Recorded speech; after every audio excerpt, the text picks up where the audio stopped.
This house was built with my money. You should get out. What? But that house is. I stammered. Look, you're just part-time. You couldn't survive without me if we divorced, my husband declared proudly, handing me the divorce papers. I'm 32 years old, and I currently work part-time at a local pharmacy. I met my husband, Lon, at work, and we got married 5 years ago. At his request, I quit my job when we married and became a stay-at-home wife. Although I always wanted to continue working after marriage, I finally convinced Lon to let me work part-time recently. For the record, we don't have kids yet. I'd love to have a pet since I adore dogs, but Lon hates animals, so I've given up on that idea. Lon, who never really liked me working, started criticizing the household for the first time. Hey, have you been cleaning properly? The house seems dirtier, and there's a pile of laundry. I've been cleaning and doing laundry like always. Really? Even today's dinner felt like you cut corners. That's not true. I got caught up at work today and came home late. Cutting me off, Lon continued proudly. What work? You're just part-time. I'm the one actually working. Take care of the house properly. Even part-time work is still proper work. I'm the one earning the money that lets us live, so don't talk back. See? I'm right. You have nothing to say. Lon has always had a high sense of pride and probably dislikes the fact that I'm working part-time. He started looking down on me because of it, constantly bragging about how we can only live this way because of his income. Even if he's the man I chose to marry, being belittled for working part-time every time is really frustrating. Recently, Lon managed to take a day off after a long time, so we decided to visit his parents' house. Despite his annoying recent behavior, I was excited about the outing. Little did I know it would turn into the worst homecoming ever. When we arrived at his parents' home, they warmly welcomed us. That night, after finishing dinner cleanup with my father-in-law, I went to the living room and found my father-in-law fresh from the shower. My husband had apparently gone to shower as well. The atmosphere with my father-in-law, who had been cheerful until now, felt heavier than before. Callie, I heard from Lon that you've started working part-time. Yes, I replied, sensing a bad feeling. Is there a problem? Is Lon not earning enough? No, it's not like that at all. I just like working. Is that so, Ron? You can't even manage the household and you still want to work part-time. You're just burdening our son. Exactly, he continued. If you have time for part-time work, focus more on home responsibilities. Look, your part-time job won't miss you if you leave, but your duties at home will. Lon works hard, and you don't feel ashamed of doing this? My mother-in-law has been a stay-at-home mom since they got married, so my parents-in-law, and even Lon, think that's how it should be. They probably don't approve of me working after marriage. Yes, sorry, I muttered, feeling crushed. I couldn't believe Lon spoke about me like that to his parents. I enjoy my job and the people at work are all great. I wish they wouldn't treat my part-time work as disposable. I've been doing my part at home the same as always. In fact, I'm even more careful now that I'm working part-time to ensure I'm not causing any trouble. I also know Lon works hard, which is why I've been doing my best too. A few days later, feeling down, I missed my parents and decided to give them a call. I wish they lived closer so I could see them whenever I wanted. Hello, Callie, what's up? My father's familiar gentle voice almost made me cry, but something felt off because Mom usually answered the phone. Dad, it's been a while. No special reason for calling. I just wanted to hear your voice. Are both of you doing well? I'm doing fine, but your mom's knee has worsened a bit. She's otherwise in good health, but needs to rest for a while. Is Mom okay? My mom had injured her knee years ago, but she was fully healed, wasn't she? It's not serious. She stumbled on the stairs recently and hurt her old injury a bit. The doctor said she'd be fine with some rest.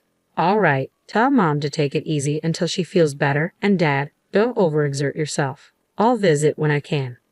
Got it, thanks. You must be busy, see, but don't push yourself too hard. I was glad to hear my dad's voice, but now I was worried about my mom.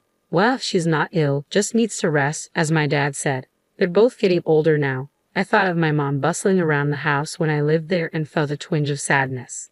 Come to think of it, she tripped on the stairs. I suddenly thought about the layout of my childhood home. When I lived there, I never felt it. But now, considering that my parents, who are in their 60s, live there alone, I realize the house might have many inconveniences. The house is old and the stairs are steep with no handrails, especially concerning for my mom who just hurt her knee. It worries me that my aging parents live there, and it's not even an accessible house. The thought of facing another ordeal makes me shudder. We both have jobs, so we can't be too demanding, but I've always wished we could live closer to my parents.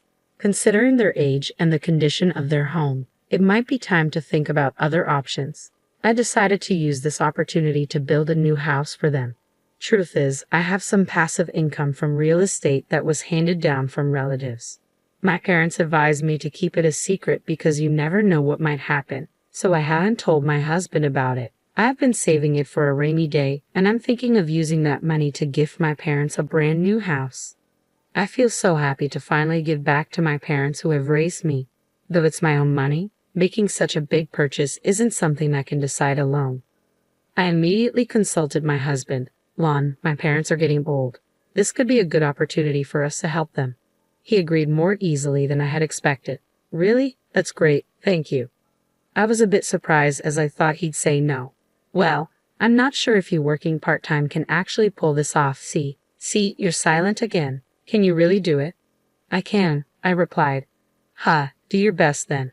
I was happy he agreed so quickly, but the way he belittled me for working part-time honestly made me angry. I thought my part-time job had nothing to do with it, but arguing would be a hassle, so I ended the conversation.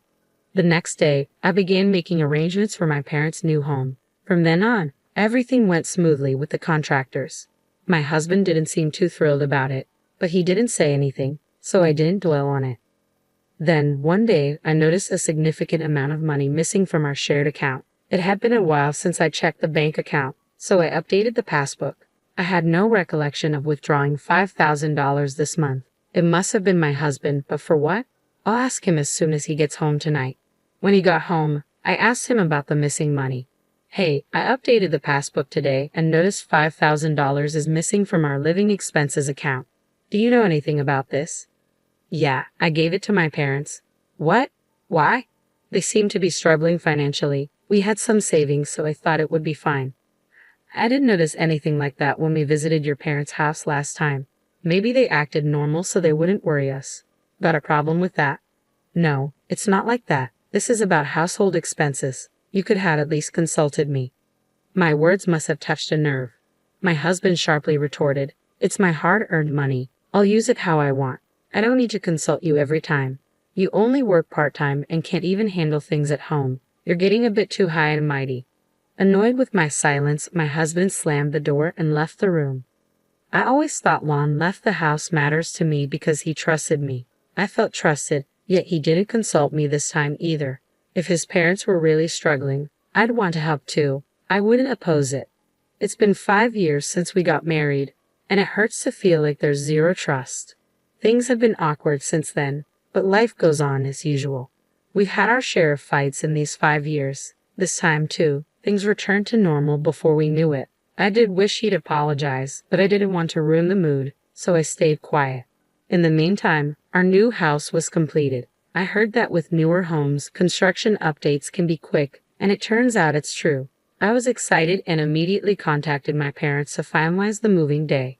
Since I heard the construction would be fast, my parents had been getting things ready. My mom's knee is bad, and dad's not young, so they were handling the lighter tasks. For heavy furniture and appliances, we were going to hire movers. My husband and I planned to help on his day off. Finally, it felt real that I could gift my parents a new house. Little did I know what was about to happen. It was when I checked my husband's schedule for the move. What? Why are we going to your parents' house? We built this house for my parents. What are you talking about? I built this house for my parents. Don't act like you built it. You're just a part-timer. You don't have that kind of money. This house was built with my salary. He was serious. I'm sure I told him that I was building the house for my parents. Could it be that he agreed so easily because he thought it was for his parents? He doesn't know that I have passive income.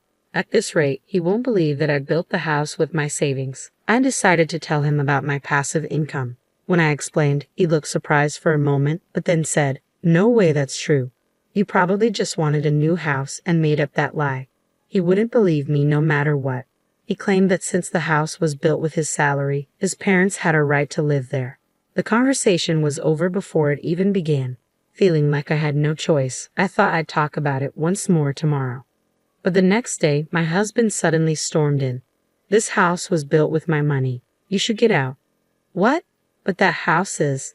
I built that house with my savings specifically for my parents. Being told to move out all of a sudden really put me in a bind. Well, you're just working part-time, so you wouldn't make it without me if we got divorced. Divorce? Out of nowhere. I couldn't grasp what my husband was saying. Smirking, he handed me a pre-filled divorce application and left for work with a smug look on his face.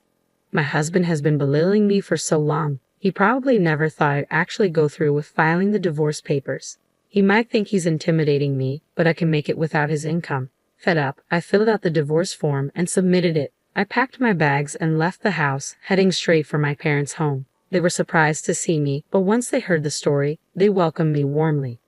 I moved back in with my parents and everything was set up sooner than expected. We started living together in the new house. I was a bit concerned that I hadn't heard anything from my husband, but since I had already filed for divorce, I decided not to worry about it. A little while after I moved in, an unknown moving company showed up. Upon checking, I found out that items were being moved in under my ex-husband's name. According to the movers, my husband and his parents would be arriving soon in their car. They were planning to move into the home where I live with my parents without even asking. We may have been married once, but we're divorced now, so he's a stranger. Moving in like that without asking is both unbelievable and frightening. The movers were also confused. After talking with my parents, we called the police. The police confirmed since the house was in my name and we were already divorced, his entering the house could be considered unlawful entry. When my husband and his parents arrived, they were visibly shaken to see the police. His parents seemed clueless, but my husband finally seemed to understand the reality of the situation. What is going on, Juan? Explain yourself, his parents demanded. He looked extremely rattled, getting grilled by both the police and his own parents. I'd never seen him so flustered. I didn't really want to have anything to do with him anymore, but I decided to submit evidence to the police.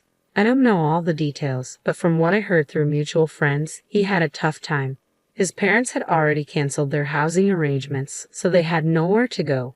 There were complaints from the moving company too, and due to the evidence I submitted to the police, things got even worse for him. I had proof of his emotional abuse. Audio recordings from times he really got under my skin. After all that drama, I managed to secure a settlement in the divorce. My ex-husband drained his already meager savings and is now living off his parents' support. Word got out at his workplace, making things super awkward for him. I used the settlement money to treat my parents to a vacation. They were thrilled, and so was I. I also invested the rest of the settlement and my savings to start my own business. It was a struggle at first, but now things are picking up and I'm getting some breathing room. So I finally decided to get the dog I've always wanted. Now life is fulfilling and fun every day. I'm genuinely glad I took the plunge back then. Off for a walk. Take care, dear, my mom said as I grabbed the leash. But there's another reason my days are brighter. Oh, hi Kelly. You're walking your dog too. I met this handsome neighbor while walking my dog. Hi, yeah, I'm walking my dog. Do you mind if I join you? Not at all, I replied with a smile.